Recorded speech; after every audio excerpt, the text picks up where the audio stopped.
Hello, welcome to BuzzLogic Vino Diaries, where influencers talk and I taste, or in this case, I will be sniffing, because as everyone knows by now, I'm pregnant and it's not PC for me to be drinking. So you could be spitting. I could be, but I thought that would just not be pleasant for our viewers. Gary does it.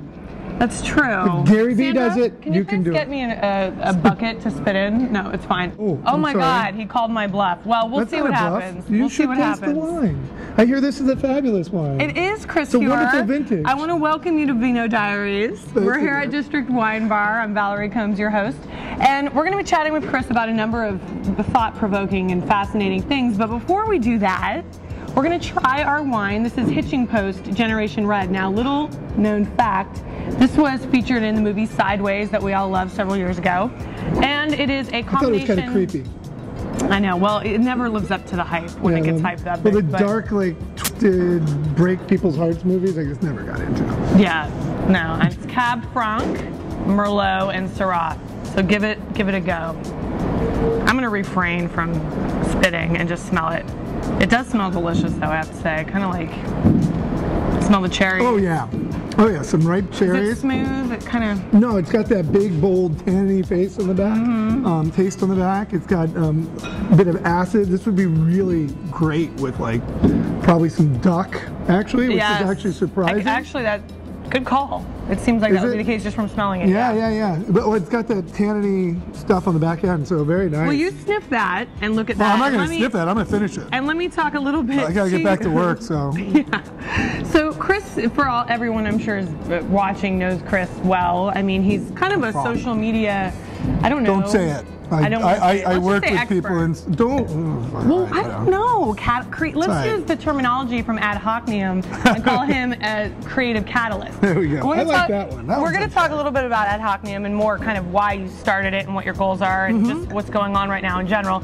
But maybe give us a little background on sort of like what your take on the current state of social media right now and how brands are responding to it, as opposed to a year ago. Let's do a year look. Oh, no. 2007 to 2008. That would take too much time. That would take too much time. And we don't have a lot of time. What's changed is this, really. There's still people experimenting. There's still champions out there who are pushing to try to change things at their company. I think it's pretty interesting. I mean, but one of the challenges right now that I see is that there's all these people who went out and added like 10,000 friends on Facebook. Yeah. And they're saying they're social media consultants, and they're not. Yes. I mean, they used to do like crochet beforehand. And crochet is important. The craft bloggers are huge. I've met some of these, and they're amazing, fun people. In fact, at Wolf Camp. But anyways, the point being is that that doesn't mean that they should be advising multi-billion-dollar brands. Well, and it's very important to understand the platforms, but that doesn't necessarily mean that you understand sort of the business application and how these things all work together to accomplish an overarching goal. Is that kind of what you're saying? Well, like, you know, it's interesting because we do have this idea of the wisdom of crowds, and I'm very much behind that. But you do have to have some sort of systems and mechanisms to filter through the noise. So you do have to have somebody with some more experience and insights who has developed a perspective from years of being involved in different things related to businesses' operations in order to figure out what the right path really forward is. And they can help differentiate between, you know, the craft lager that is, you know, just kind of become famous versus one who's got a really great idea.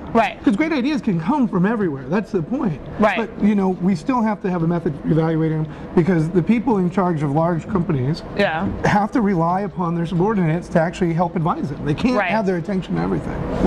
Well, so why start something now? You know, we're kind of in a pretty this is the best time ever. Okay, and tell me why. And are you going to tell me, I'm not like people don't have money to spend, so social media is more important now than ever? Is that what it is? Well, you know, a lot of people talk about that, but no one's really. I haven't talked to anyone yet who said, "Hey, I'm going to do more social media because everything else is more expensive." In fact, every time I talk to somebody about, like, at a big company about the projects, they're pretty much like, "You get how much?"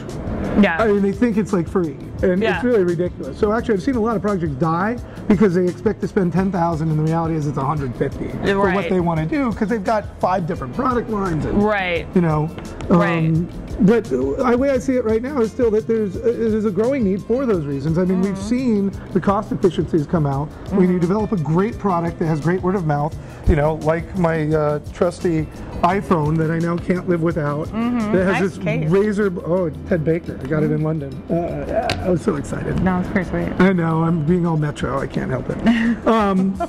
But no, seriously. But the thing is that this sells itself. So Right. all you have to do is people like me will pull it out and say, look how great this is. Yeah. Show you how I do the map thing so I can find the closest sushi joint. Right. And that's still what matters most, making Right. great products.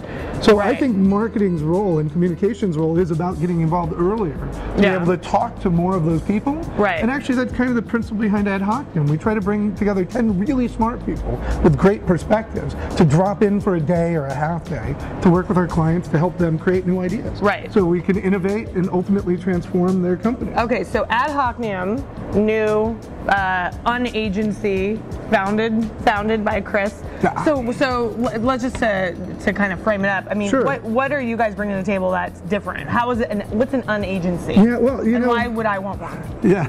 Well, you might not necessarily want one, but it's interesting that, you know, large companies in particular like to deal with, you know, companies with insurance and all this. And most of the smartest people I know out there doing this sort of work, change management, social media, Web 2.0, Enterprise 2.0, they're independent. They don't want to deal with the bullshit inside of an agency. Right. I don't want to. And so as a result of that, what I'm looking at doing is creating this kind of loosely joined network that's based on the trust that we know these are really bright people who have done really good work. Right. They have more than just 100 friends on Facebook. Yeah, You've yeah. vetted them. They've got, you know, business acumen and experience, and they know how this stuff works. Well, you went through the list. I mean, Yeah. you know, I mean, these Yeah. are really like Yeah, top Brian of the game Solis people. and, yeah, you got a lot of- Feremsky and Neville Hobson today, and we've got some people coming in next week, and you're going to go like, holy shit. And so, are these people It's like dedicating really- their, you know, their full time? No. See, that's actually the thing that's so interesting back to about the this. unagency. Yeah. It's actually, the model is actually not the model of the future. It's actually an iteration on the path to that. Because we're going to have to figure some things out, but the contact information of each creative catalyst is on the site. So people can contact them directly. They Right. don't need to run through the agency. Right. We're not building Ad Hocnium to be an asset today. That may change because we're going to talk it out and figure out the best way to do it.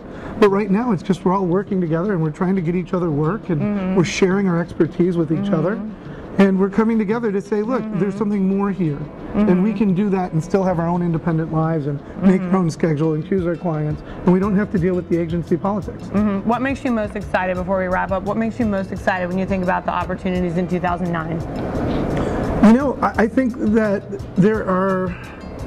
Okay, so I have to go back to the Great Depression and say, what was the big lesson that came out of that? And the one thing that I saw in the history books and studying it, the little that I did, was quite simply that smart people who worked hard made it through quite okay. And in fact, many of them built great businesses during that time, and I'm not such a historian I could recite them to you, but you know, there was some really amazing things to come out of that period. But it was smart people who worked hard, did well. And so that's what we're doing here.